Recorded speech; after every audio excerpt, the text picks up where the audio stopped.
Jamie, I still have that bouncy house. I know. I kept waiting for you to. You can stop by if you want.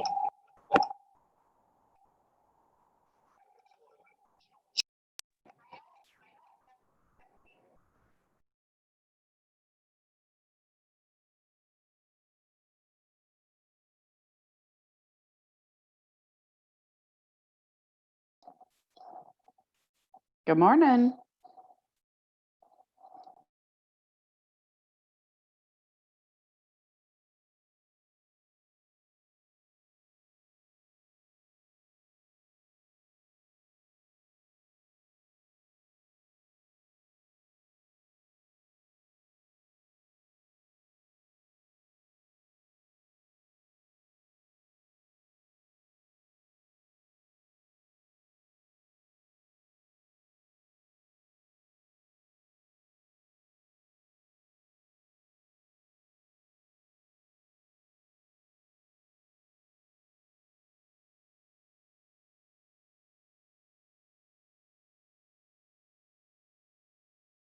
$275.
Yeah.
Or Brian.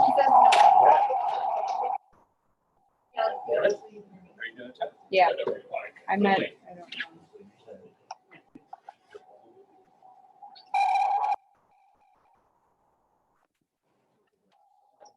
know.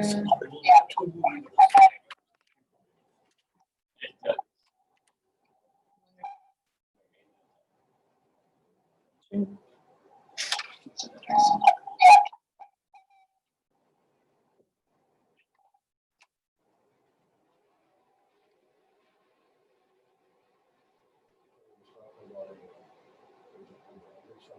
Jamie, did you have a presentation that needed to go up? Okay, so if you can't see Cindy, is that okay? Or if they, One of those, let's just throw your hands list together. 7:30 on the clock. Call to order the Land Use and Planning Commission Thursday, May 28, 2020. The agenda was posted in the office of the county clerk on 21st of May, 2020. Notice was sent from West Bend Daily News, Express News, WIBD, WNBZ Radio, WTKM Radio, My Community Now, Hartford Times Press, Blossom Statesman, and Milwaukee Journal Sentinel. With that, please, we all rise and pledge allegiance. I pledge allegiance to the flag of the United States of America and to the republic for which it stands, one nation under God, indivisible, with liberty and justice for all.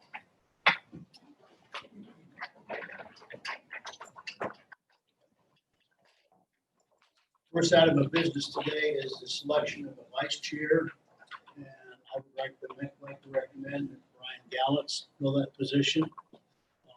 He's been on this committee before, so he understands some of the background and some of the issues. Brad, do we need a motion for this? Do you ask for any other nominations? Okay, are there any other nominations?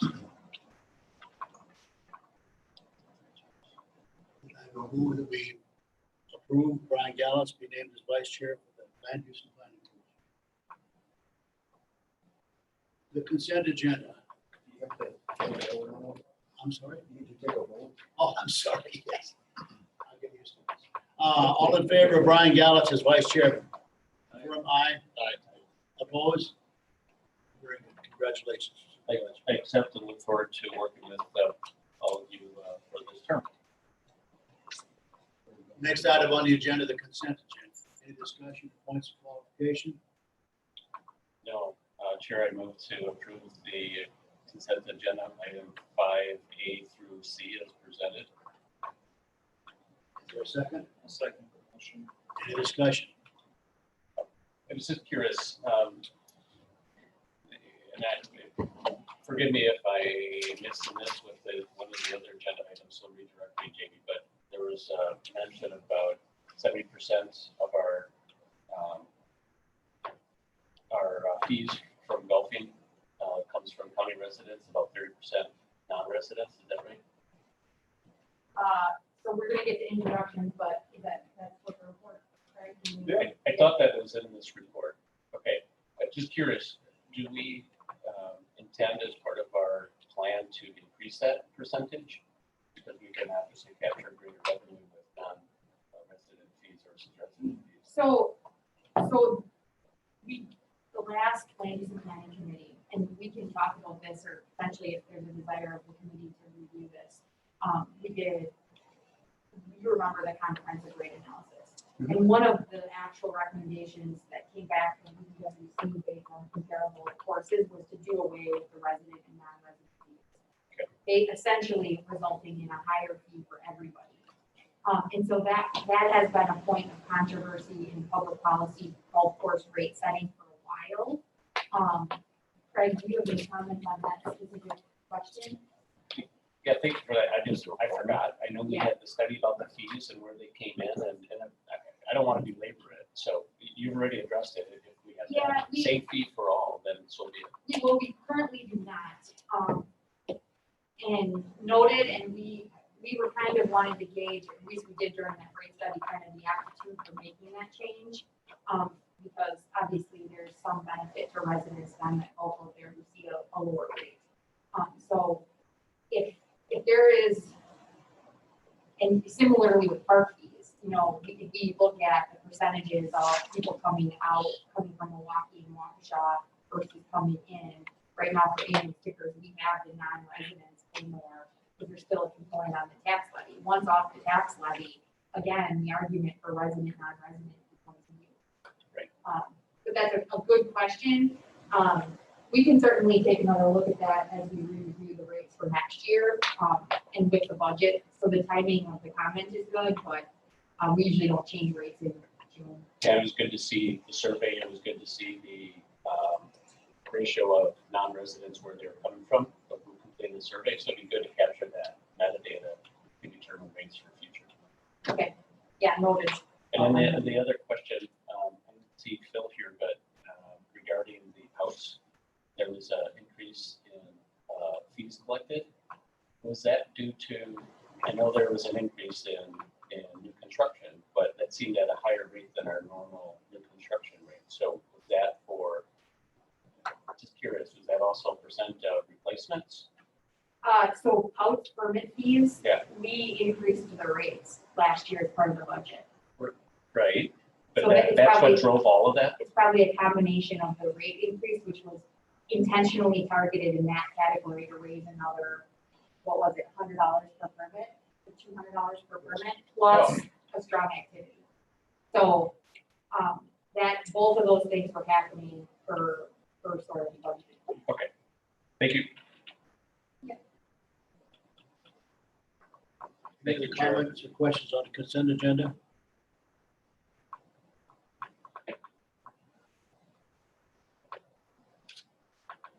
A motion to accept has been, a motion to accept and approve has been presented. Is there a vote, please? All in favor, say aye. Aye. Opposed? Moving on to the discussion items, the role of the land use and planning committee. I can't recall who's going to lead discussion. Yeah, just my item. There were materials in your packet. Yes. And so I guess if there are any specific questions, we'd be prepared to answer those. But other than that, there was no specific presentation plan on this topic. Did everyone have an opportunity to review through those notes?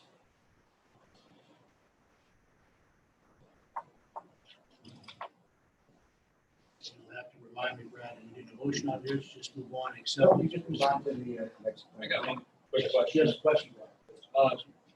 On the attached document, just reviewing the land use planning committee, the very last, section 6, the last item on the page, refers to land informational council.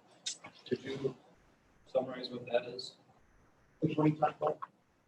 There are roles of the land use planning committee, correct? Where do you want me to go? Yeah, I don't know. If I have that. So the Land Information Council, and I know that is correct, please jump in and correct me if I'm wrong. But they are an advising body that is made up of a variety of mostly technical employee type people, so I know Scott Schmidt's on there. It's led by Eric Van who's the County Land Information Officer.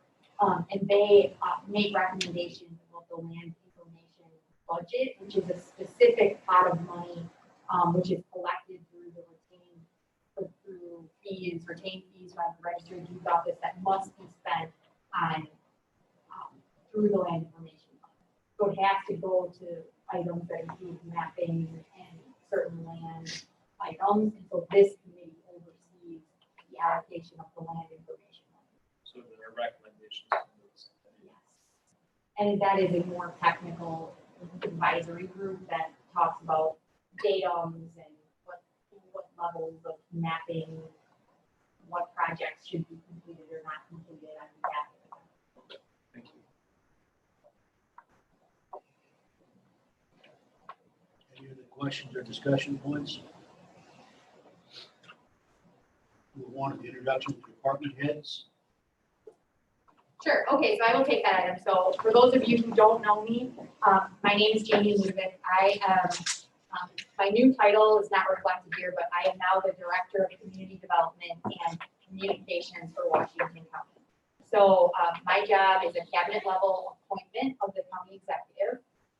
And so with the exception of Sharon Martin, who's the Register of Deeds and is going to introduce herself later, the rest of the individuals here report up through me. And it's composed, the area of this committee is really composed of two departments. Planning and Parks Department, of which I am the department head and then Cindy Sarkady, who is the department head of University of Wisconsin-Madison Division of Extension. So what I would like to do is, first I would like, as a department head, Cindy, can you hear me? Yeah, she. Yep, I can hear you. Are you, do you maybe just want to take, 2 to 5 minutes to kind of introduce yourself and, maybe- I'm Cindy Sarkady. I'm the Area Extension Director for the University of Wisconsin-Madison, which is a division of Extension, new title, which it's been going on for a while. I oversee 4 county offices, Washington County, Ozaukee, Fond du Lac, and Sheboygan County. What our office does is brings actually the resources from the university out to the communities that we work in, and depending on what the needs are of the community, really factors in on what educators we have. In Washington County, we have a community development educator that works with strategic planning. He also does the real colors training for the government agencies as well as the community. We have a human development and relationship educator that she works with Rent Smart, parenting, financial management with the population. We have a positive youth development educator that is shared with Fond du Lac County. Ron reaches out to community youth groups and offers leadership development. And really, this is a new position over the last year, so it's still in the process of finding the needs in Washington County. We have our ag educator who is shared with Ozaukee County. Steph goes between the 2 counties. She also, we have an agreement with Sheboygan County, so the crops educator up there actually offers services down here as well, Steph. Her focus is farm management and livestock education. And then of course we have 4-H that is, oversees the community club program. Any questions? Okay, thank you, Cindy. And then I want to take the opportunity to just introduce the members of my team and myself a little bit further. But I did want to note that I don't want to spend a lot of time going through what each individual function of these divisions are. The Planning and Parks Department is very vast, and you're going to start to get an introduction to these topics. One we're going to do later today. And then next month will be followed by the Land and Water Resource Management Plan, which will be a full introduction to the functions of conservation. And then we'll be following up shortly with kind of a recap of our parks planning. And so we're gonna sort of slow roll those topics to you as they come to you. But we are gonna, if you do have any specific interests, you can make me aware or make your committee chair aware. We can talk about getting those presentations ready for you. All right, so I'm just going to introduce who I have here today. Typically, you won't see all of these people at a committee meeting at one time. It's really topic-based related to sort of the technical experts. So again, I'm Jamie. I have about 10 years of experience. I have a master's in public management and public finance, and an undergraduate degree essentially in politics and Spanish, which is really not that useful.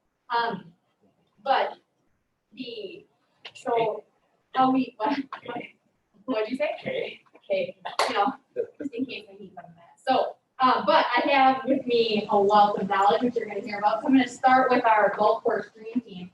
So, and these are the people that I rely on to make decisions or get answers for you, and Cindy as well. But when you contact me, and so it's just an easy way to kind of route that information. But you'll see me defer to these people.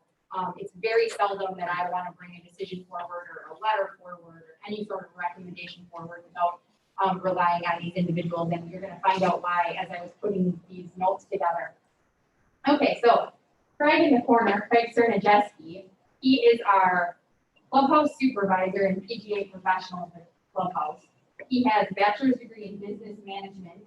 He is a PGA Class A professional with 10 years of experience running golf courses here and in Waukesha. And he's a five-time qualifier for the National Club Pro Championship and a master product specialist for Titleist. So, and he's also heck of a nice guy. So that's Craig in the corner. So you heard me kind of defer some of these resident, non-resident rate questions. But between him and Dave, can you stand up or Joe? Dave Yankee, his degrees in his Bachelor of Science in Turf and Grounds Management. So he's our golf course superintendent out there running sort of golf course operations. He does a lot of the course planning and general money management type stuff out there. He has 25 years of experience, 24 years in Washington County. And his interesting fact, he's the last of the original golf course employees. So he was here since the onset of that golf course. So as it relates to the history of the course, so things like when they considered running septic, or did they consider running lines to the course, he has lots of information just based on the knowledge of what happened and transpired. So that's Dave and Craig. Between them, so we have Paul. So Paul Sebo is our county conservationist. He's a bachelor's in public management and natural resources is his background. He has 34 years of experience in county conservation, 32 years in Washington County. And so he likes to claim that he's as dependable as the Sebo vacuum cleaners. And he's just a really all-around really good guy. Jasper, you should be back. I couldn't think of anything. I thought it was pretty good. So I'm skipping that for a minute. We come to Phil right here. We're going to hear from Phil Gaudet a lot. So Phil has an environmental science degree. Resource management and land use planning is the technical degree. He also is a POUTS maintainer license, a soil erosion inspector, a POUTS inspector, and a certified soil inspector. And get this, he has been working in Washington County my entire life. So for those of you who don't know, that's about just under, 34 years? 33, I'll be 34 in November, so, and then he has a couple years in Green Lake County as well. So, again, back to the history there, we're gonna talk about the shoreline zoning transpiring. We have a lot of knowledge at our fingertips at present, so we're trying to kind of gauge as much as possible. Next to him, we have Eric Hyde. Little fewer years here, 10 years experience. Eric is our Parks and Trails manager. So he's a degree in natural resources management and GIS, which that's technology. So I just find that interesting. Eric is a very entrepreneurial type personality, which I think you're going to see as both necessary in the type of things we're doing in our park system, but also really adds a lot of value to the rest of the group in the team setting. So he has 10 years, he's been to 20 national parks. So when we talk about like looking at what's going on out there in the parks and where we are, we have a lot of fun conversations. So I know what GIS is, I work for a GIS company, but what's ArcGIS? That doesn't, So I read it in one of our materials here. that's pretty much like a standard platform for mapping, the graphic information system. So Right. Interacts with all our serving equipment, all our map processing equipment, storage of spatial data. That's much what the whole kind of uses for that. So that's basically the platform then. Yeah, that's a platform of GIS. So when you start to see for the park charts and graphs and maps that have, this is where all the keys came from and locations of data, like the data usage, we have a strong skill set there, so we can produce a lot of data if we have the time, which I'm going to hit that later, just as a point of reference. And then last but not least is Deb Silsky. So Deb Silsky is the deputy in the department. She has 30 years of experience, 23 in Washington County. She has a landscape, please correct me if I screw this up, you guys, a landscape architecture degree from UW-Madison. And from Milwaukee, she holds a master's in urban planning. She has been, and I saved you for last for this reason, so her goal is to go to 62 national parks. She's been to half of them, so she is currently outpacing Eric. And they will often duel about that. And her interesting fact, and I think this is really, really worth sharing, I'm glad she said this. So Deb has a strong role in the planning function in the Brownfields program, which will eventually report to executive committee, I believe, parks, land resources, and she has the history of sort of where the department's been from a management and leadership perspective, and she's relied upon by a lot of the local jurisdictions for planning and zoning knowledge that they gain. Over the course of her tenure here, she is the primary author, although she had assistants in a lot of these areas, so we're not suggesting that done alone, but she was the primary author for $5 million worth of grants coming into Washington County for park acquisition, park development, brownfield programming, and other such things. So countywide, she does a lot of seeking out funding sources, that to the benefit of our residents. So that's Deb. You might see her, in a lot of different capacities, but she's certainly somebody that, if you haven't got the gist here, everybody has a lot of experience. So as we bring topics forward, you'll see me, and then you'll often probably see one of these. Her work speaks for herself. What did the document say? We're one of 3 or 4 counties that got additional grants? One of three. One of 3? Yep, and you'll see that, I think, throughout. I know Cindy, this is the trend there, and actually, on this committee, you're lucky to, not that I'm trying to take Sharon's thunder, but talk about like leading the industry in the land information area. I think we have a really lot to be proud of, so that's not me, that's this entire team, so. That's all that I have. Sharon, is this where you're going to? I guess. Most of you know me. I'm Sharon Martin, the Washington County Register of Deeds. It is one of the 5 constitutional officers for the county. A little bit about myself. I started in the county almost 28 years ago. Worked under the former register and was encouraged by her to run for the position. So I just started my 18th year this year. We originally had 9 employees working in our department, and just had the Register of Deeds area, which does the land records and the vital records for death marriage records for the county. With technology, and Jamie kind of alluded to it, I'm usually the first one in line to beta test software. My staff kind of rolls their eyes when they say, hey, our land records vendor has a new product.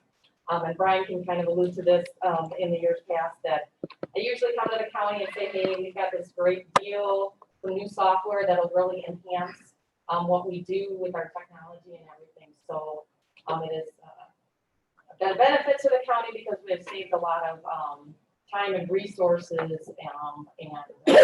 spending over the years for that. So I love working for the county. I have a great team behind me now. We have reduced our staff. I have 2 full-time, 2 part-time employees. And then in 2008, I also had the opportunity to absorb the real property listing functions in our department. So there are 2 full-time employees there too. So I'd be happy to go offer a tour to anyone that wants to stop by our office. We are just on the hall. So feel free to stop by anytime, and I'd be happy to introduce you to all our employees. Thank you, Jamie, and thank all of you. It's a little frightening to know that we've got so many years of experience. It makes me wonder if in another half dozen years, we're not going to see some replacements coming along. But in any case, thank you very much for the work you do. And yeah, Washington County is leading in so many, many ways in what we're doing here, some of the technology and just some of the programs we have running. So thank you very much. I hope you're all staying here this morning. If you're going on, thank you for coming. Thank you, Jim. Any other comments or questions for the group? Thank you very much. Next item on the agenda was item number C, the set times for future meetings, and this is directed really at the committee itself. Is the 7:30 in the morning going to work well for you, or you want to move to some more traditional 4:30 in the afternoon? 7:30 works? Works great. 7:30 I would works. prefer the morning. But we'll leave it at 7:30. We'll offer that option in case there was a conflict with scheduling, personal schedules. We'll continue meeting at 7:30. Thank you. Item D on the program, the Joseph P. Marks Conservancy Area Sale Update. I believe that's you, Ms. Ludovic. It is, yes, thank you. So, and this is, you're gonna start to get an orientation to some of what's happening in parks, and for those of you, I guess, 3 of you that have been on board, hopefully this isn't brand new information, but this item was something that we felt it was important to bring up to the committee again, as sort of a recap. the Parks Fiscal Sustainability Plan, which I did attach the most recent version as background, just knowing the community might not be familiar with that concept. Basically called for us to prioritize the parks. This was right during the fee implementation discussion and look at what we were doing. We're very close to basically finishing the work that we had set out for ourselves in that original public input. And really the last remaining item is the sale of the Merck's Woods Nature Preserve. It is currently listed for sale at $149.9. And the reason why I wanted to bring it up is because the way that this process unfolded with the past committees, the discussion started out with the committee that on the price setting of that property, because ultimately, and at the time, they had basically given me authority to negotiate that price in a price range. And then what would happen there is it would go directly to the county board, like a contingency on the approved sale. And now in turn, it would go through the county board and the county executive as a sale price. So we are about at the bottom of that original price flexibility that was granted by the committee. The appraisal for the property came in at $260,000. Keeping in mind the market was substantially different when this was completed. And we actually started the listing closer to 300, 310, based on kind of the advising of the realtor that we had gotten. Wait, I'm looking at the wrong one. Sorry. Here it is. Sorry. That you probably caught that quicker than I did. The appraisal was $220,000, and we started the listing at $220,000. And we had talked about a minimum price of $150,000. So it's currently listed at $149.9. So we kind of just wanted to bring that forward to you as of right now, it's listed. We're looking at some alternatives for what we could potentially do with the property. But we wanted to just make sure that the committee was comfortable. If they had any comments about it that we should be aware of, that you would have an opportunity to express those. I also just want to take the opportunity to say that we've taken some shots publicly for the fact that this property was donated and that we are proposing to sell it. And back when those discussions were had originally, and Deb is here and I'll ask her to comment, a team in Washington County, including Deb and Chad, who's not here, actually went out and visited the Marks family. And so we had several discussions with them, offering them the, essentially what the property was, talking through what the county was looking to do, and then ultimately ended with a designation on the map that we still call the Swampy area, with a sign in their name, even if the property is sold. And so that's part of what this sale includes as a contingency, that it's essentially a map, line, name of a weapon.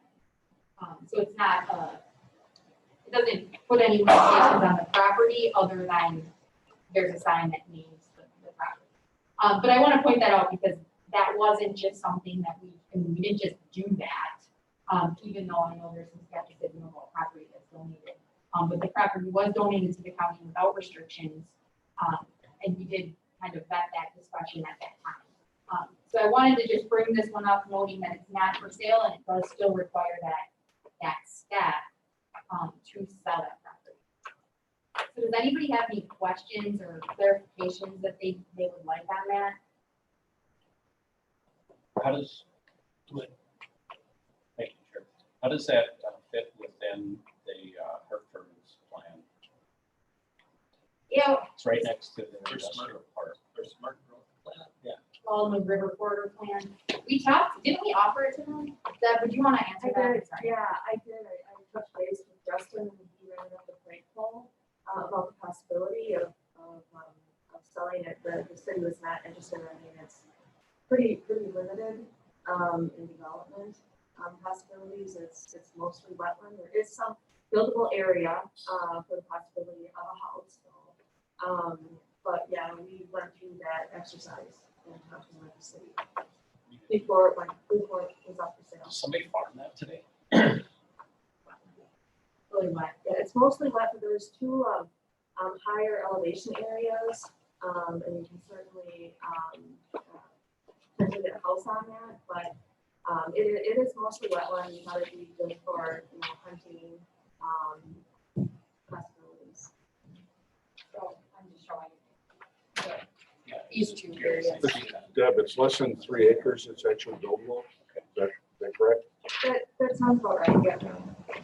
And then for the newer member, for Supervisor Boltman, it's 40 acres, basically 37 acres are alders, some oak, but it's mostly like a wetland, it's mostly swampy area.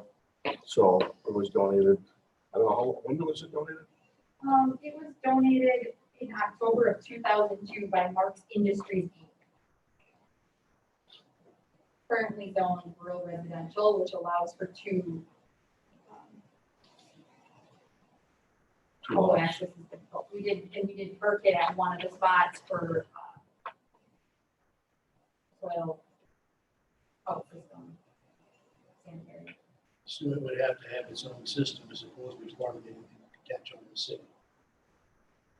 Right. You're right. Currently can't be. We've had these discussions and residents have expressed concerns about if people are donating land and the county goes and sells it off, will they donate in the future, and what was the intent? But no disrespect to Mark's Woods Industry or Mark's Industry, but it's not very tenable land. So I don't know what they would expect to be done with it. If there's been no interest in purchasing it, or you can't do much to it, it's just unusable land. Right, yeah, and I Other than think, keeping this area of green space in perpetuity. yes. And I think that that's a distinction, and you'll note that we've received other donations that that was a part of the yard park itself, which has an attached donation agreement to it with restrictions and, so there was actually a discussion about what the expectations of the donors were, which in this case did not occur, correct? It was a different time when the county approved the acquisition and the donation of the Marks Woods. I mean, we were in a time when we were, one of the goals was environmental preservation. And there was no intent really for the county to, develop that into a full-fledged park. It was more just for the conservancy of it.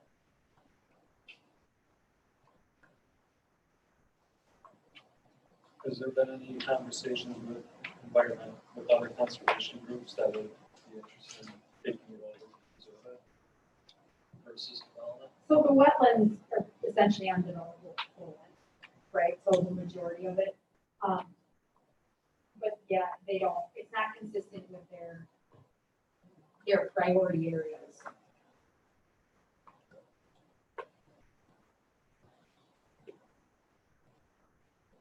Is any action required from us this morning, other than just an update on the property status? No, I just really wanted to point out there was a little bit of change with this one with the form of government, where the process of this is now such a point where, we'll negotiate the selling price, and then it, in theory, can go to the county board and county executive for final sale.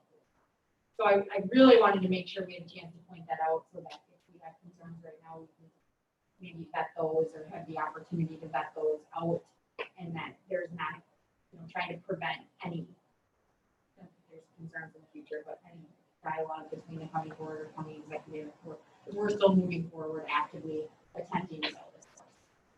And the price is reduced because there's just been no activity on it, no interest, is that correct? Right. Well, yes.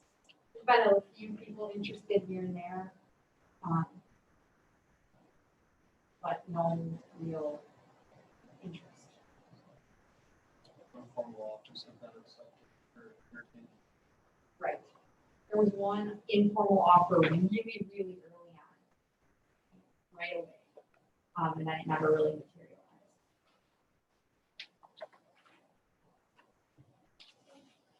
Okay. Thank you. Moving on to item number E, chapter 375 revisions. Okay, great, thank you. I'm gonna ask Bill to join me for this. And I'm just gonna do a quick introduction. So, So this item is before you today because we are going slow on this. We want to make sure the committee has plenty of time to think about this, to start to have discussions about this, to vet this. It is a fairly large legislative change that we are putting forward for discussion. So the purpose of today is we've already been working on this for 6-9 months. So the purpose of today is really just to kind of recap what's been done so far, why it's been done so far, and kind of start to give you a heads up to some of what we see as the bigger items within the change. So that if you do have contacts out with your constituents or lake districts or things like that, that you want to start to get some feedback on, hey, what do you think about this? This change does require a public hearing at this committee. And so the ordinance itself is not before you yet, it's still in production, the final version, because it's fairly long and fairly complicated. And so we're likely to, we haven't fully vetted if we do the public hearing on, in one meeting, so it's at the minimum of 2 more meetings. It could even be slower than that. There's really no reason to go quickly on this ordinance change, other than we want to move forward. We've been working on it for a while. But we want to make sure that we don't, this is an option of not to just be like, here's the ordinance, and, not have it properly vetted by the public body, because it is law that we're talking about at this point.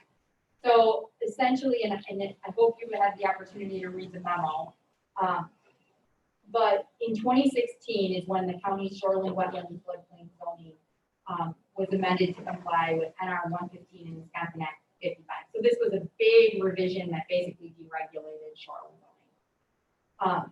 It was recently that the DNR finally audited our revisions. It's more complicated than it sounds, because our chapters are all, they're commingled. Every county is different. And so they had put forward, there are more changes that you have to make to comply with the laws under state law. So that's what really got the discussion going about, we need to take another amendment to the chapter forward. And then from there, as we talked about it, we felt like we might as well take the opportunity to make sure that we deregulate this to the extent that we feel comfortable with, and that we truly identify the areas of policy for the committee and now the county executive. That you understand exactly what choices you have in this ordinance. There's not a lot of choices because a lot of it is state mandated, but there are some policy decisions that the state grants the county. So we went through an exercise trying to really point out, hey, this is an opportunity to have smaller government. Here's a regulation that isn't mandated. Here was a policy decision that was made. Here's something that's in your ordinance that's not in your ordinance. And we talked a lot about tone and text, because a lot of the tone and structure had come from the original drafting of this. They'll know this better in the history ordinance in 2001. So in 2001, they did a complete overhaul, and a lot of what choices they had made during that process kind of remained as the policy discussion that occurred in 2016. So they went back, when they proposed the revisions, they went back to the 2001, okay, we had kind of went this way, so we'll go this way in the rewrite, or we'll go this way. But at that point, it was really just the county attorney and you that worked through the 2016 revision, correct? And then presented it forward. So we took the opportunity to go back again. We hired outside counsel, Von Briesen and Associates, who is basically known for shoreline zoning ordinance rewrites and expertise in that area, to help ensure that we kind of knew what we were doing. So we went through a process at the staff level. We got a lot of feedback. We started to walk through that.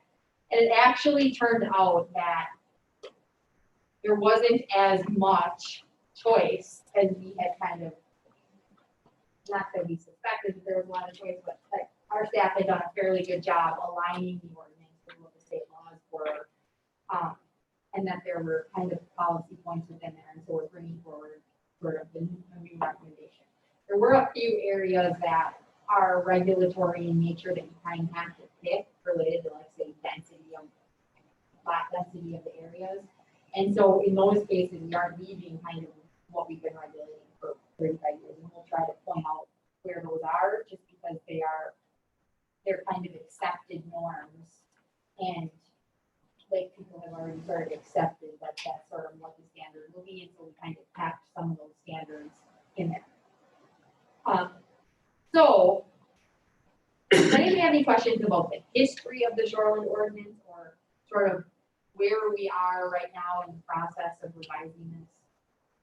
Question for where we are now. Yeah.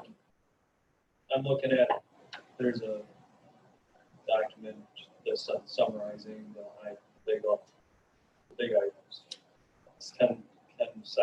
Yep. 10 sections of it. 3 of them are highlighted. Yep. So the ones that are in yellow or DNR fired, what does that entail to start with? What happens if we don't? State law says, Bill, you want to do that? If we don't comply with the state law, at some point, DNR could take over the administration of the ordinance and make it part. Essentially, the first order, if we do not make the change. So they would supersede. Yes. And if we are sued, they still supersede. So if a resident or a neighbor got mad, right, like at a situation, which we have occurred, would you agree with that, Brad? Yeah. In the state, it's law. If it's state law, whatever we do won't matter. We deviate from that, our ordinance doesn't know. I'm just looking at this slightly out of context. I'm not seeing Yeah. where they're in the chapter. Right. But like, I'll be reading this, we're not allowing retaining walls within 75 feet of the lake. There's retaining walls within 75 feet of the lake everywhere. that are like, what's going to happen going forward with something? I'm just trying to think of one specific item here, but Well, the retaining walls, we have, like, the current code, county code allows them in certain situations to be built within the 75-foot setback to the lake or river. The DNR said we can't do that. Retaining walls are considered a structure under the state definition of structure, which is stated in NR 115. Therefore, they're subject to a 75-foot setback from the water. So we have to eliminate the allowance in the county code for letting retaining walls be constructed in 75 feet. New. That's going forward, so the existing are legally not. Everything's grandfathered in. I was just going to say that's new construction. I don't know if there's provisions for the maintenance of them. If you have an existing retaining wall within the 75-foot setback and it needs repair or replacement, you can replace it in the same location, same size. That is allowed through another law passed by the state going back to 2011. I believe it was called Act 170, which essentially allows you to replace what you have. So that will not affect somebody who needs to replace an existing retaining wall. But you will not be allowed to put a new retaining wall in 75 feet of the water. If you feel you need one, your only option will be to ask for a variance to the county board of adjustments. The 75 feet, is that considered what, a historic high? What marks that 75 foot mark? I was at the limit. Well, the 75-foot setback goes back to the origins of the state shoreline zoning ordinance. That goes back to way back in 1965, when the state authorized the creation of county shoreline zoning. And in the first ordinances for counties, the requirements that were set down then was 75 feet, which counties were supposed to have an ordinance in place by, I believe it was the beginning of 1968. So that 75 feet has been there from the beginning. The particulars of why 75 feet, I don't know if I can say exactly how that was determined. So I think that's what you're getting at. twice. No, my point is 75 feet from what point? High water, low Well, water, the ordinary high water mark, ordinary high water. where typically the action of waves, place, cause erosion along the shore.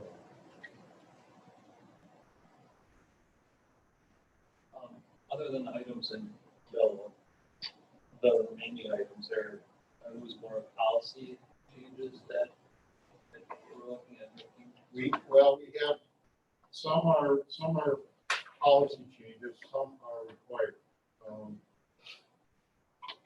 One choice we made was that we have a vegetative screening requirement, which is listed as number 3 in the summary, changes summary.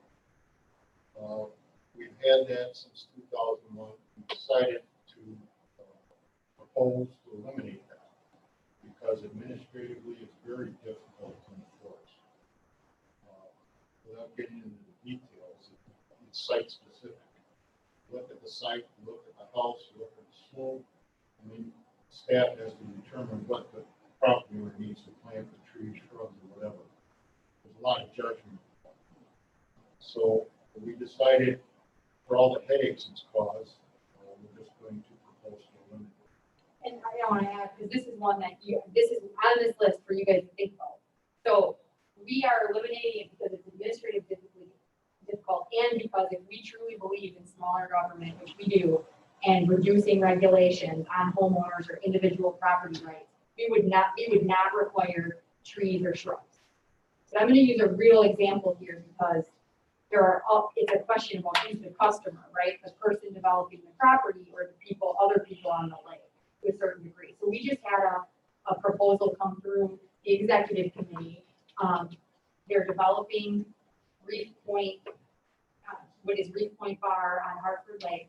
And our ordinance required us to say to Dan Canodal, could you please submit a landscape plan? And he had to just, draw and show that he's going to plant a few trees. That is the requirement that would go away. So nobody would be checking or saying, you have to do some vegetative screening right here on, think, new home construction, new property development on the lakes. So this is correct, Bill? Yes. So because we're just blind chatting on, we want to show some vegetative screening, and it becomes a negotiation with the property owners, and it's hard to administer. But our code does call for vegetative screening. And Phil likes to talk about the silent majority of the lake, right? The existing policy is that new construction has vegetative. So we are calling for the removal of that section, but that in particular is one of the questions, whether through the public hearing or on your own, engage the feedback on how does the public feel about that specific policy. Well, I think it goes to the more fundamental question is what's the intent of any ordinance? I've dealt with this in the past. Mr. Krebs is on some kind of board of zoning appeals or has been. Well, what's the intent of ordinances? Side yard setback. What is it you're intended to do?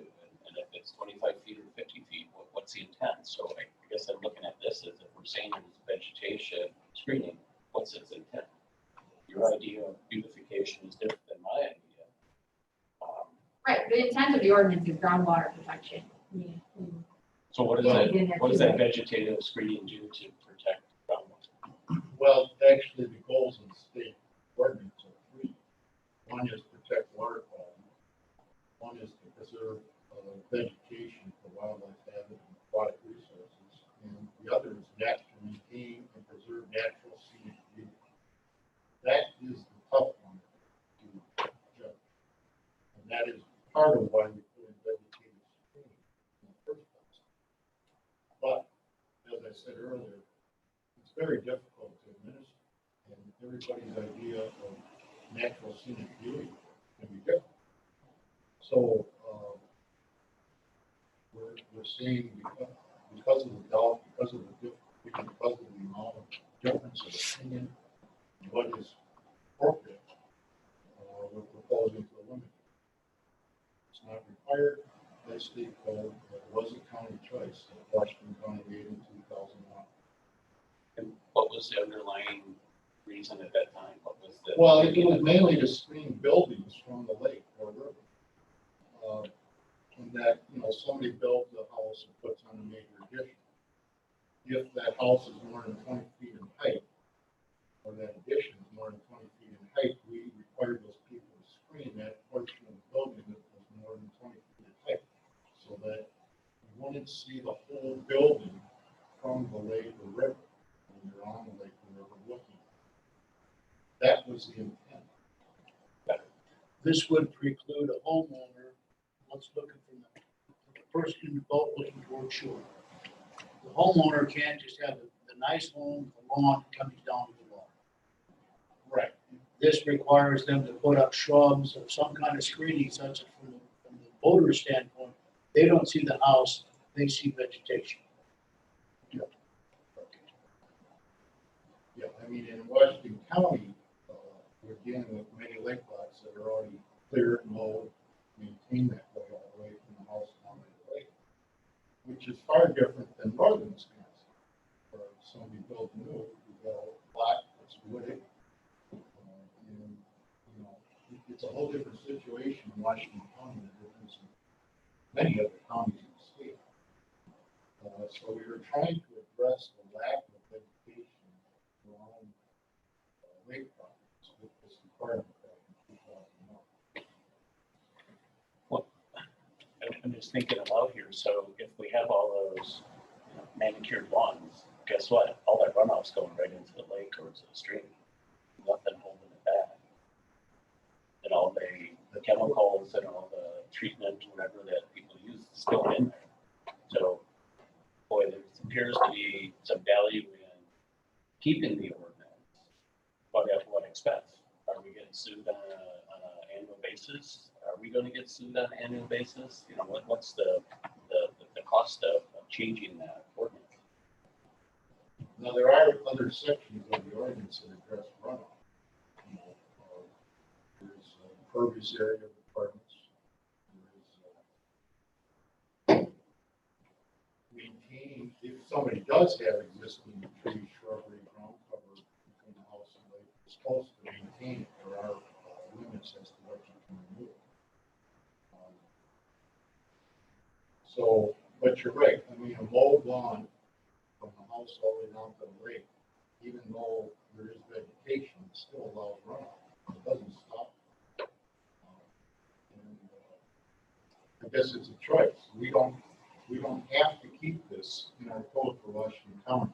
I guess it's a matter of what you feel as a county committee and as a county board is appropriate for Washington County. Well, yes, and we are at present, and I'm just going back to the process, proposing to remove it. And so what we would like to be able to try to do between now and maybe the next meeting, is identify, and maybe we wait till after the public hearing, but help identify, if the committee on behalf of the county board, has differing opinions on various items, what those are, so that we're able to properly vet that on the administrative side of the issue, so that we can work together to, make a change to this ordinance. I think in respect to not wasting staff time, we should start to review some of our intentions of what we would want to see or what we would approve. So at least it's prepared properly for our public hearing, that something that we're willing to actually accept.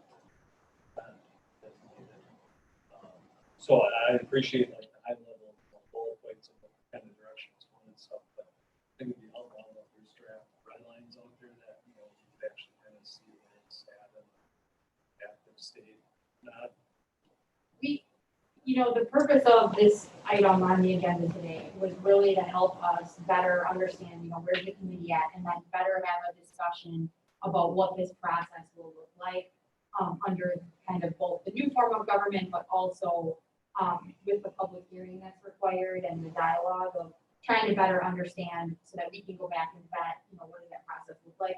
So I'm hearing that, and I recognize what you're saying. I think that we'll go back and we'll take a shot at how we deliver a conversation with this committee that allows the proper vetting of the changes because like I said, we have time.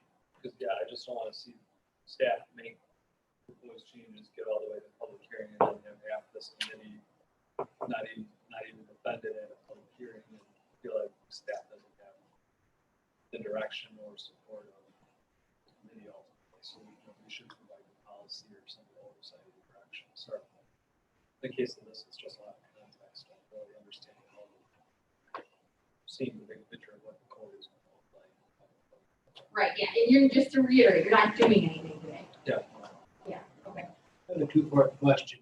The public hearing, is that with just this group, or is that the DNR included in that, or do they have a separate public hearing? And the second point, of these items here, at that public hearing, what do you feel are going to be the primary discussion points? Maybe you don't have the answer to that right here. I mean, I do, a lot of the complaints we get that I can think of are just straight simply, people don't like regulation of their property in general, in Washington County specifically. So this one, although people on the lake have generally accepted certain, when they buy a property, they understand there's a setback. You know, they're not gonna be allowed to just construct whatever they want next to the lake. So some of the regulation, and that's why a lot of this has been in place for a long period of time, because over time, you know, people will start to ask those questions before they buy a parcel. You know, can I do this, can I do this? No, yes, no, yes, no, yes. So I don't think what we're proposing here, I don't know that you hear a lot from the public on, because a lot of that happens, these people they just want to understand and have clarity around what they're allowed to do.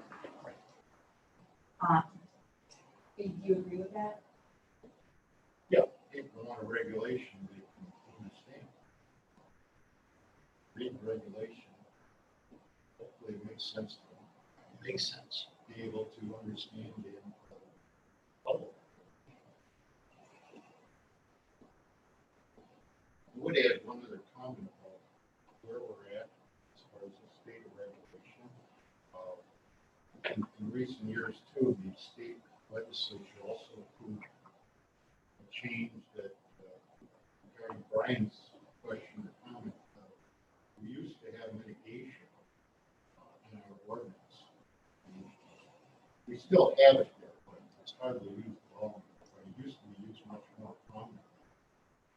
But going back to 2015, I think it was Act 55, the state in that law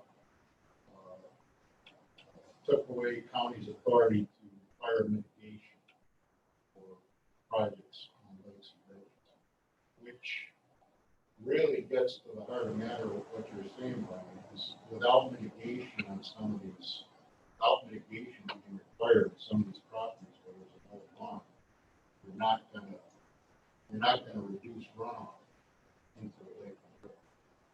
So the state said, you know, counties shall not require mitigation. So therefore, we've lost an option, so to speak, for reducing runoff into the river. The vegetative screening helps as far as runoff, but it's not the primary tool to reduce runoff.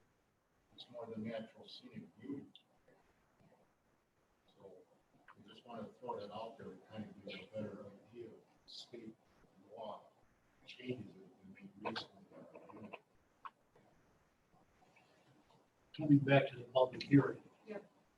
When, where, who else? Well, it would be at this committee.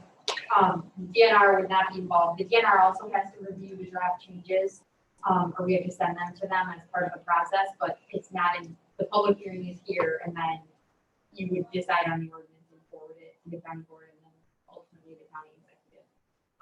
So that's sort of how the process works. We have not set a day or time on the public hearing.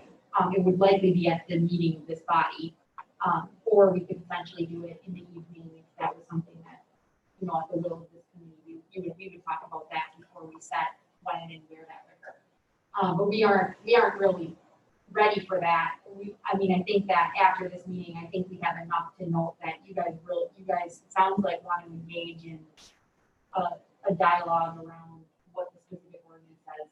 And, you know, I think one of the things that I would just comment on is we talked a little bit about the fact that a lot of what you might hear in the response is a lot, and when I say a lot, I mean a lot, is, well, that's the state law, well, that's the state law. Well, you're gonna say, Brian, I don't like that, I'm gonna say, well, that's the state law, and you're gonna be frustrated with me because I keep saying it's the state law. And so that list of, if we can get to a point where there are things that are identified that are state issues, I mean, that's a helpful thing to have, right? Even though it may not be useful in this particular ordinance review. So don't waste our time on what has to be done unless we want to go talk to our state representatives. So for now, just put it in. But that's the point exactly, is that it's an option, right? So, but we just being well aware of the fact that that's gonna be the response a lot, don't you agree, Brad? Yeah. I mean, a lot of this is, well, It yeah. might be best to highlight things like we started to do. And just specifically number 10, 3-foot yard setback requirement. I'm trying to figure out what that means. Well, once the 3-yard setback's removed, what's the new setback? You know, I don't see the fact or what the new one would be something. So that's why. You can see the Before we get to this public hearing, will you have prepared and presented your recommendations for DNR review? My point is, are we gonna have their feedback before we go into a public meeting of sorts? Probably not. It took us 3 years to get that feedback in 2016. Because they have to actually really go through it. But it's more of a, you know, here it is, we try to give them 30 or 60 days and then we hear from them before that grade. If we don't, right? Would you agree with that? Yeah, we have to notify the DNR when the public hearing for. So in other words, we could come up with our recommendations and suggestions based on the public input, what this group decides, but then the DNR can shoot it down anyway, in theory. But in this case, we do have a specific letter from DNR saying these are the specific changes you must make. So we know what goes on. So we already know what they're asking. Yeah, and we know what we have to do, and we know what we have the option. So in this case, this time through the ordinance amendment, we have a little bit more certainty, so to speak. So to the earlier comment, Jamie, that you made about local control and less government control, et cetera. So the items that are not specifically spelled out as thou shalt do, does the DNR have any opinion on that? Or has there been any, so maybe it's a question for Mr. Stern. If we keep the vegetation piece in there, to my earlier comment about what's the cost of keeping that in or removing it for that matter? Because there is some cost to it. Just what is it? I don't know. I mean, Which DNR? The sitting DNR? Well, exactly. Well, it depends on, because there's ebb and flow in every board. And so as a Lions attorney, since to me once on zoning ordinances, you do what you can at the time what the law says, because it could change. And if it changes, well, now you're legally not conforming, but guess what? Now you can't do it unless you get the law changed again. So do what you want when you can, because you might not be able to do it in the future. As a landowner. Okay, I mean, I think that this is helpful, and so I'll just reiterate, and we'll go back. We'll talk through what we want to do in terms of process as it relates to continue. This is going to continue to move forward in some fashion as it relates to discussions, but it is a relatively big law change. And we don't do a lot of these. I mean, we did the sanitary ordinance, but that would be a little bit more straightforward related to what state law is. This one is a little bit more, it's one of 3 chapters. Ask the question, clarification, on where we're going from here. It sounds like the committee would like to see the draft ordinance before. we have a public hearing. So I think Well, that's- absolutely, yeah. Before you get to the point of even finalizing it, we're a new new board here. I don't know what direction the last committee has or has not, instructed. That's why. Right, and there was, and that is a point. I mean, we've been working on this for a very long time. We thought we were going to talk about this with the last committee.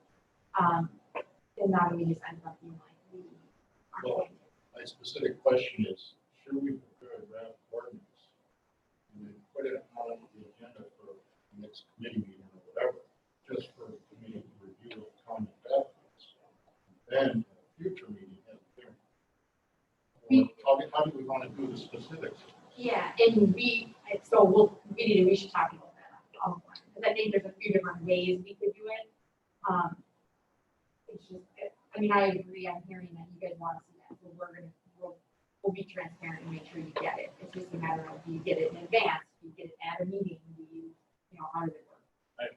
The mechanics don't concern me so much as the content. Right. Because as Supervisor Krebs suggested, I don't think we want to be coming into a meeting with a public hearing. It's the first time we've seen this. We haven't had the chance to discuss with you. We might have ideas that are counter to what you're proposing.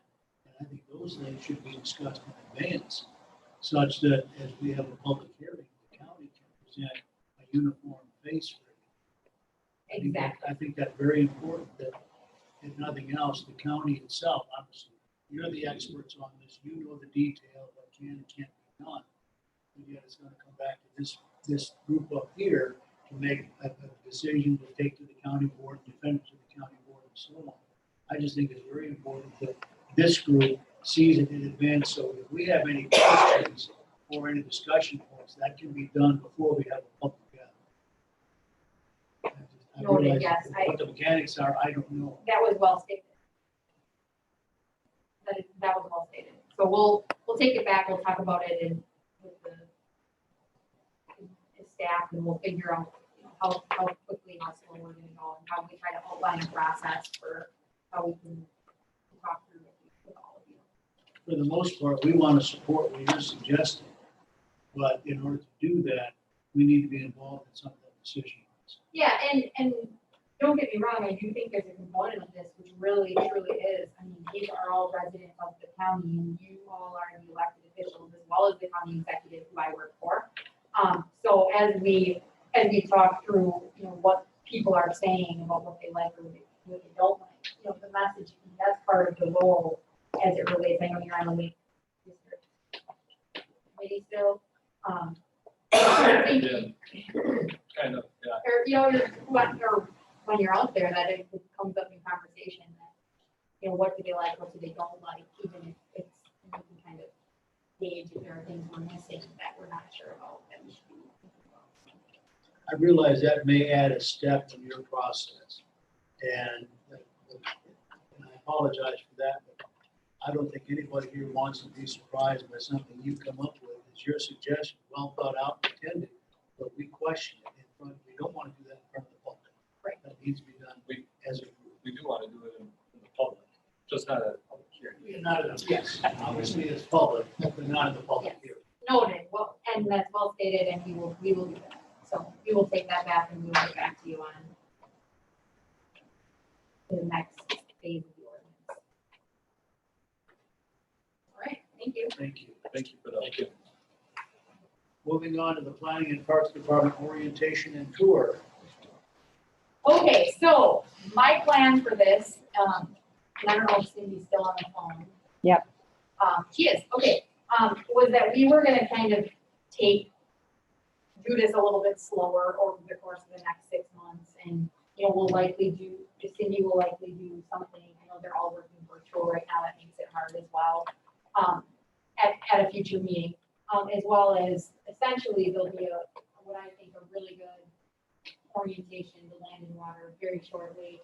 And so from my perspective, the element that we have some planning stuff, but what I wanted to actually talk about was the desire for a tour of all the park facilities, of the golf course, of potentially some high level regulatory projects or stormwater items that the desire of this committee to do those things, and if so, what type of time you would want to be looking for as it relates to, you know, the parks are very spread out, so we have sort of northern half, southern half. The cabins out at Glacier Hills and the cabin campground is something we're gonna be talking about a lot. So, you know, we've talked a lot about Homestead Hollow, Glacier Hills, the golf course is down there. And then we have, you know, some new stuff happening out at Sandy Knoll and Yar. And then we have kind of the conservation piece. So really, we did a 4-hour tour last time we were there. Yeah, so really, we've done like 4-hour driving tours, self-driving. We can also do self-tours if we wanted to just highlight, like, here are the things we think you should try to take a look at. And, you know, and then you can give us a heads up when you're there, you know, Craig or Dave can take the golf course. Yes, sir. It's really the preference. Well, a thought, since, you know, this board is about, our committee is about policy, right? It's not about administrative tasks that you and your leadership team are doing. I'll get to my point here. So for example, in reviewing the material for the meeting, it talked about usage in parks, and I'm surprised Glacier Hill wasn't number 5 and the top. Sandy Knoll jumped up considerably. Well, are we concerned about policy that's driving those differences or indifferences in the park usage? And is there policy impact that we need to be aware of, or make policy decision that would drive, since it's self-sustaining? We all agree with that. We're beyond that discussion. We want to continue to be self-sustaining, and dare I say, if it we continue, because some people have said this, well, you're drawn away from local businesses and community by having Verbo in county parks and such. Well, you're stealing away from hotels in the area, et cetera. Well, I'm over that, and most people are over that. We're trying to make a self-sustaining park, and it's a system that's working worldwide, so why shouldn't we be any different than that? So my question is, if we visit a park or two, where does it require a policy to, for example, a policy decision to invest more money in a particular unit that we believe would drive more revenue in terms of park sales, stickers, and Verbo and whatever else? That's a suggestion for me, is, you know, focus those visits on the areas of where we've seen policy change that has increased the value and the resident perceived value of the park system. And then those areas where policy change could help influence other of those areas. Yeah. Or maybe we decide, look, we're saturated. We got too many parks and we can't maintain all of them within the limited budget we have. So do we have further policy decision that says, guess what? This has very low participation rate and whatever, and maybe it's on a chopping block to sell again. You know, those are the things that I would want to focus on. I'm not sure what your thoughts are. Yeah, and off the top of my head, Sandy Knoll, Yar, and Glacier Hills are 3 that have between 2020 and 2021 those policy questions, additional investments needed, sort of that where we're thinking about bringing in recommendations in the budget for various projects. That is why there is a lot of value in going to those places and seeing those places. So, I mean, I do agree, we can hit a few of them that are higher priority. They're still relatively far apart. Sandy Knoll and Yar are closer, but Glacier Hills is down in Richfield. The other thing is Homestead Hollow, and I think this is still gonna happen, is hosting in July. Still happening, the Washington County Interactive Networking event for the chamber in its new barn, which is an event that I guess I'm gonna just be encouraging, if it occurs, that our committee, you know, attend if they can, because not only does it showcase our newest product in Homestead Hollow, but it's a nice hosting opportunity that we have. Hopefully that occurs, if we haven't heard. But because it's outside, I think we might be able to be their first chamber event that occurs. So I don't know if that answers your question, but so that's, I think, a really good point. I do think I we don't need know to go about the there. rest of the committee, if that resonates with you. Yeah, I would agree with that. And to see the like the hot buttons, so we know what we're looking at. I would concur totally, because if there's a particular park that's gonna have issues coming up that we need to be aware of, best to see that live and in person, so we have a better understanding of what the issue is, whether it's we're gonna get rid of it, or we're gonna expand, or enhance, whatever. I totally concur. Okay, so when scheduling wise, We're talking a 4-hour tour to do that. Make it through, it sounds like. 3-hour tour. I mean, we gotta get to Glacier Hills, and that's, if we started at, so the travel time is the killer, right? So if we started at Glacier Hills, we could do 30 minutes there, 30 minutes travel. You're gonna have a lot of windshield time no matter what you do. Yeah, I mean, we could probably do 3 hours. It's something like that. We just set morning meetings for like a meeting like this, but a meeting like that, would people be open to the afternoon, evening type meetings or weekend even? I'm gonna leave a lot of weekend like tour tours and stuff. I mean, hey, the sun comes up at 5:30 now, or 5:15, so I'm not opposed to starting early or whatever, so. I have flex in my schedule, we can make it work. I would myself probably be open to self-guided tour plus priorities tour, I guess. Okay, But you make a list of things that you think I should see just overall. I'm sure I should have the parks in general. You know, you make a great idea. There could be, so make it self-guided, you go as you wish, and then you provide, administration provides, you know, a couple note cards on each of the sites, to your point. Guess what, you know, we got this, structural failure, and we're gonna need to put it on our CIP, that type of thing, so that's a policy decision. and we could do both too. We could do a doodle for like some times, and we could do the self-guided with note cards. And then we could also just schedule it that way if you can't make the scheduled time. You can, because the other piece of that is on the self-guided portion will be the golf course. And that's one where almost any day from dawn to dusk, you can go to the golf course and get Craig or Dave there to talk, just to give you some highlights, right? It's not a lot, and if you give, especially if you give me a heads up that, hey, you're going out to the range and you're gonna shoot a bucket of balls, you know, let Craig know that I'll be there, like, that's perfect, and he can be there to kind of give you some highlights about the projects that are going on out there. Because they're always there anyway. So that's a good idea. So I'll do that. I noted, we'll send out a kind of a doodle for scheduling, but then we'll also plan on doing it where whatever we do in those priorities, we'll also do notes so that if you aren't with us, you can do it on your own. Yeah, any kind of crib sheet you can provide, and if you go to this park, these are things of notice that you should be paying attention to. That would be very helpful, because I know my wife and I are planning, we're gonna, these weekends, you can't do much anything else. Go around and hit all the parks and just make a countywide tour. I'm just not sure what the new committee, what everyone's different knowledge level is of the parks. I'm probably lower on the list for. I've only been to physically zero. seeing. I like the idea of the self-guided.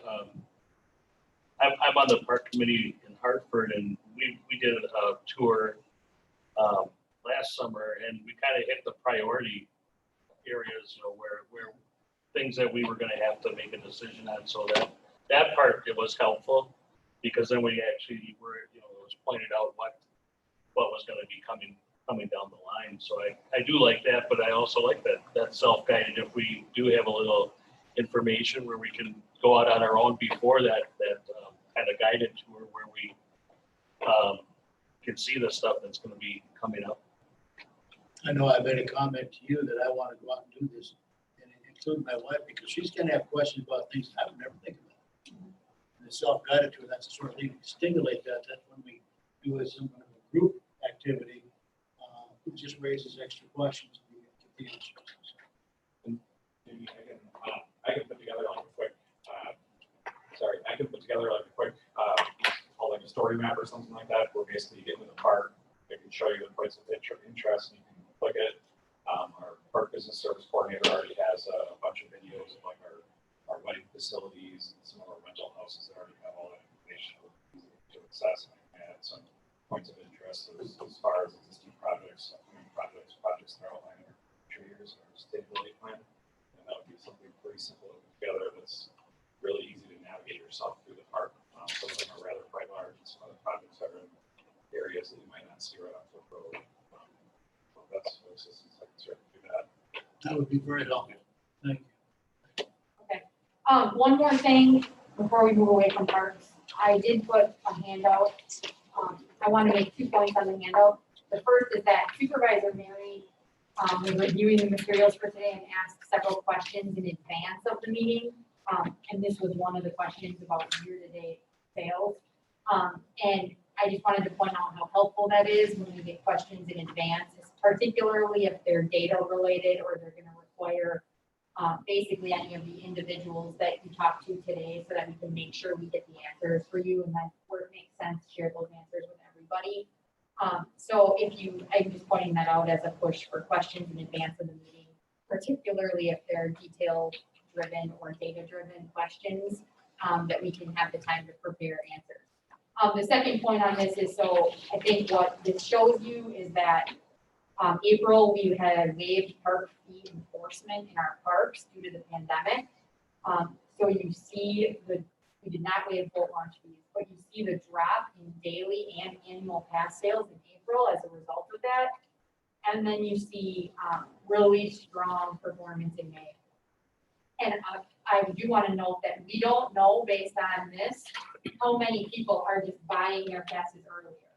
Because this is the 3rd year of our program. And so people are becoming comfortable, they're using the dog park, so they just know, now we just need to get it, right? In April, we went to the dog park, we were gonna buy it in April, we put it off until May. So it's really hard to know if this is, how this relates to the year trend. And also note that these are 3 of our revenue categories that compose our sustainability. There's roughly $300,000 of other revenue categories, $350,000 that is, for lack of a better word, tanking right now, related to shelter revenues from our venues where people have weddings, as well as events. So those revenues are not performing well. So this is not an indication that the park fund in general is performing to its budgeted levels this year. We are actively working hard to try to hit projected budget this year. We're taking about 10 steps to try to hit projected budget, but it's very challenging, and so administration is aware of where we're at with what good results there. But so I just wanted to point out, this is great news, and this is helping substantially the parks fund right now, but there's other negative factors at play as well. A suggestion, Yeah. you guys probably already thought about, but with the GIS technology that we have, and some of the things you're referring to is, as we have this influx of people for a number of reasons, but to sustain it, can we get feedback from folks of the parks that they go to, so we can turn that back to policy decision? We got this influx of people this year, and for whatever reason, it's COVID, people want to get out and so on, but at least we can get a sense of those new people, what is it that they like or don't like about the parks? And then that comes back to administrative or policy decision. At least we can get some feedback from folks. Yeah, that's a great suggestion. And so one of the things that our system allows us to do is for every daily and annual pass purchased online, we get an email. So at the end of last year, we emailed everybody, all of our customers, our survey for the year. And when we make recommendations, so this is the example, and we're doing this year, and you should see it in the next month. But one of the things that people came back the most as one of the biggest complaints was about the boardwalks, that Homestead Hollow was too wet, and that there were areas inaccessible, and that the boardwalks in Sandy Knoll weren't being maintained, which is just factually true. And so those boardwalks are going in this year, funded out of, we don't have a lot of money for priority improvements in parks, but we are targeting the money we do have at what the users are asking for. So we try to do that, but so as we develop that survey, that's certainly something we can engage in as it relates to if there's specific questions. Yeah, or even point of sight, right? somebody goes out and they can do a like or right there on site and help. We talked about grants earlier for brownfields and that. Have we explored doing, GoFunds, whatever? Yeah, we have several signs that we're developing. One of the big things we're waiting for is for the new website to be created. So we have all our new links that go to places.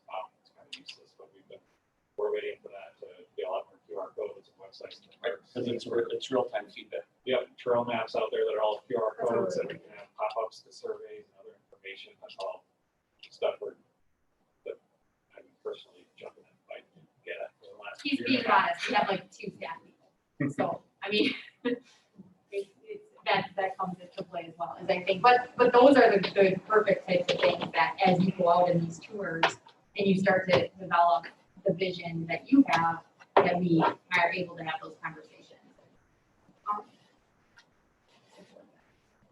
One final, actually, 2 final questions. One, your passes here, you say we have email. Do we have traceability as to how many, let's example, annual pass sales, how many are repeat and how many are new? And are we getting new customers, or are we getting constant repeat, or are the repeaters dropping off, but we're getting new and they're not repeating? I mean, that's a marketing thing. Perhaps we don't know it now, but maybe it can be somehow put into the system so we can track that in the future. Be interesting to see, we got this huge spike, but no one comes back and gets them again, or if indeed we're just getting repeat, we're building and we're building and we're building. And again, that's perhaps not available now, but maybe it can be somehow put into the program so we move forward. I'm just thinking from the marketing standpoint, are we getting repeat business or is this all new? And last year's annual pass holders, we only captured 30% this year as opposed to whatever it may be. And the other final question, where's the treehouse located? Which park is that in? The tree. You showed a picture in one of the. Oh, that's our cabins, so that's in Glacier Hills. So Glacier Hills is one of the parks destined, so it doesn't have a lot of daily users, but it has camping, cabins, and a wedding venue. So in hiking, it had strong daily sales in April. But that's the glamping trend that we are trying to hit, and it's very popular, right? I'm just curious as to where it's located. I know my wife's got to see it. That treehouse perspective. Right. I know what you're talking about, but so that's a policy piece, right? $77,000 prospective cost to build that. But if you have high demand or something like that, capitalize as long as you can. Yes, and that's obviously the Perk Enterprise now has some money as a result of the sales in it. And as we kind of prioritize what those are, what those investments are, and balance that with the other priorities that we might have, that's really the policy component of how we operate.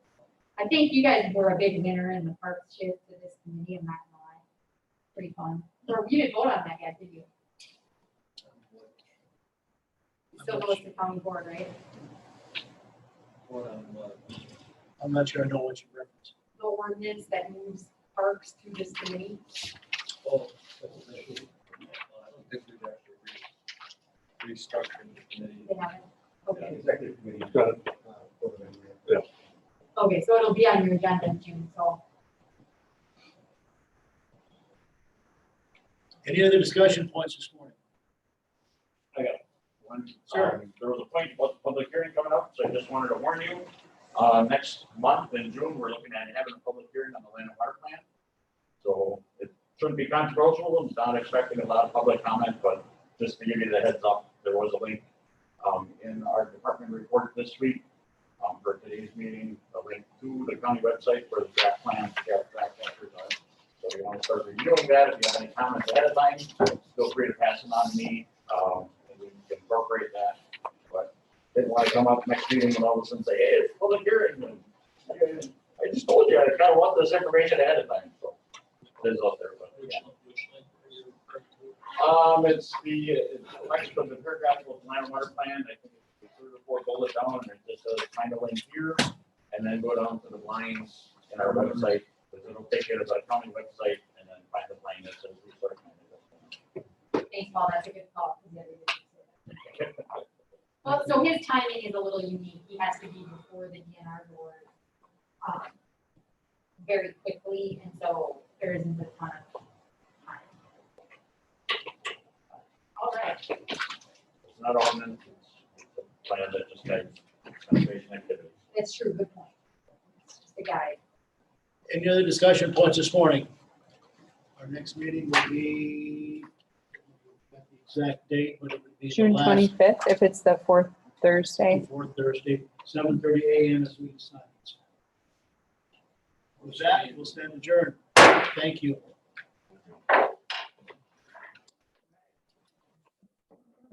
So Jamie, Yeah. for my tour of the golf course, it's gonna take me about 4 hours. and 30 minutes to complete it.